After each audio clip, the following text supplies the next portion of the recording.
Samo Horvatič z nami v nadaljevanju, lepo zdrav. Lepo zdrav, lepo zdrav. Kar nekaj časa nazaj si priplaval v radijske etre skladbo Plavajva. Res je, ja. Si dobro zaplaval? Čuj, rad plavam, ne. Pa takle vedno, ko je dež, jo pol objavim, ko govori o dežu, pa tak dežka plapa. Rad bi bil dež, ki pada nate. Vedno jo pol objavim na Facebooku, ne. Pa folk to mal komentira, pa lajka, pa tak. Tak da v bistvu kar prijetno, no, pa v bistvu bolj delam za to, da je meni všeč, ne.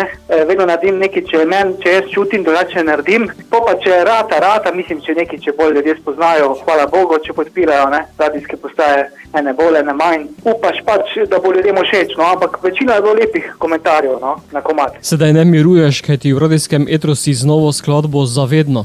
Tako, res je. Je zavedno? Veš kaj, dobro vprašanje, ne.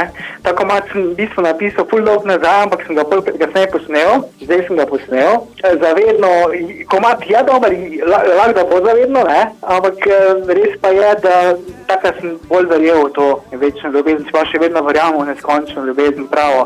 Ampak na tem svetu ni vedno vse večno, ne. Ampak vsak trenutek je večnost po svoje. Ujeto tisti čas je večen, če je lep spomin, ne, ostane. Govori pa ta pesem v bistvu o tem, da je zaprosi za roko, ne, da ima neki za njo, to je prstan in pol spravi, ali bi ti za vedno z mano plesala, ne, v tem smislu sanjala, pa tak, v tem kontekstu, ne. Torej najavljaš poroko? Ne, tega se izogibam. Ni v bistvu zdaj glih v poroki, ampak komad je tak bil, spontano je nastal, ne vem, nekaj časa nazaj in sem pač rekel, ga bom posnel, ker mi je bila muzika všeč, ker sem z enim producentom, prijateljem mojim Tomažem Rebernakom, jaz v bistvu naredim melodijo pa besedilo, ne, pa on to malo aranžira in mi je bilo všeč, ker smo skupaj nekaj pogruntali, da je bilo dobro, tako malo drugačno, jaz sem drugač bolj rocker po duši, ta komad je pa bolj pop, no. Mi je bila všeč muzika, mi je bila všeč, no, ozadje. Si pa nameraval skladbo tudi na emo, ampak vemo, da prihodnje leto nas bo zastopala Ana Soklič, samo skladba bo druga. Tako, pa sem pa rekel, ne bom zdaj čakal, bom pa kar probal lansirati, malo poslati po radijskih postajah, pa bomo že kak nov komad naredili, imam dosti na zalogi, da ni straha, da bi zmanjkalo komadov. Boš skladbo tudi ekraniziral? Veš, kak je, v bistvu imam en tak risani video, mešan s slikami, pa narisan ni pa posnet video spot, je pa predstavitveni spot na YouTubeu, si lahko pogledajo pač, da so zraven malo slike, pa tak, pa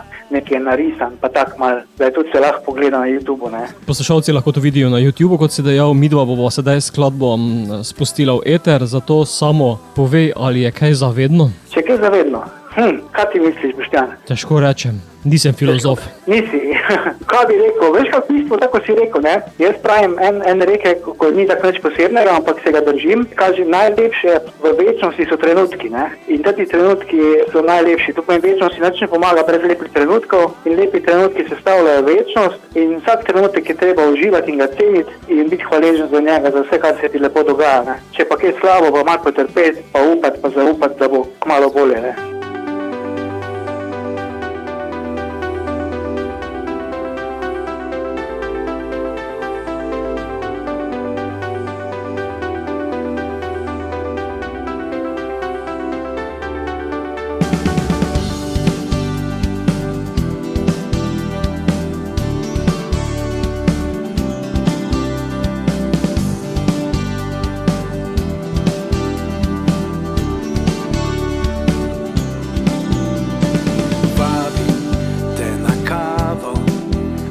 Čaj